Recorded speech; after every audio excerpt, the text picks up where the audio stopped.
Kilala na yun ng mga anchors. Si Mark Lee. Mark Lee, okay. So, since you guys look up to this K-pop artist, no? So what made you dream to become an artist, Chris? What pushed you to become a K-pop artist? I kind of found out about the K-pop industry around like 2019, and that's because of BTS. And I watched Jungkook, and he is my role model talaga. He's the reason why I was really interested in, being in the K-pop industry, and kaya din pinursu ko talaga yung pagiging idol. And I'm so glad that I got to push through naman, and it was crazy then kasi I got to meet him in 2023 when he was promoting Seven. So how was the feeling when you met your very ultimate bias? It was unreal. Honestly, the whole K-pop music show experience was unreal for all of us.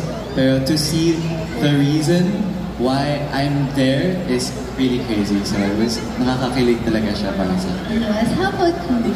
For me, it almost came naturally because nung high school ako, marami akong friends na mahilig sa K-pop. And at that time, I wasn't very interested pa sa K-pop around mga 2016 until I saw Blackpink, they released their debut.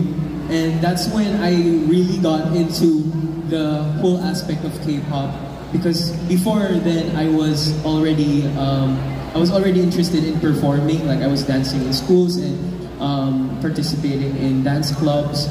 But then I saw how K-pop performers they really can do it all. Like they can dance, they sing, and they also have so much stage presence that they can inspire. Because back then, of course, I know a lot of the fans here relate. Kasi most of us here, we haven't seen them personally unless magka-concert sila sa Philippines or whatnot.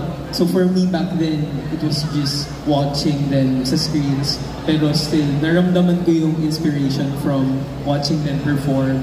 And yeah, that's how I got into the whole P-pop, K-pop performing game. Okay, so from that, di ba dati tinitingnan nyo lang sila, na-inspire lang kayo sa kanila. Now you guys have debuted, are already idols. So, how was the experience of training? Baka pwede nyo kaming bigyan ng konting glimpse or mga kwento nyo while you were training. Especially, you trained here in the Philippines and then to Korea.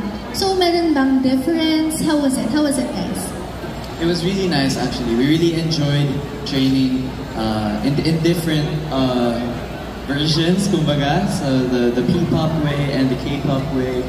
It was nice that us Horizon got to experience that, and we got to feel the difference as well. Kasi when we were training in Korea, medyo mas strict sila sa oras. So we really have to allot the time specifically. So if we're gonna do dancing for this and singing that time, dapat talaga we follow the time. Yun talaga yung pinaka difference niya, kumbaga. And I think it was also great then na we got to train together and we really got to, kumbaga, pursige together kasi we got to share our hardships, and that really built our team chemistry. So yes, we all can see that, diba? Parang grabe rin yung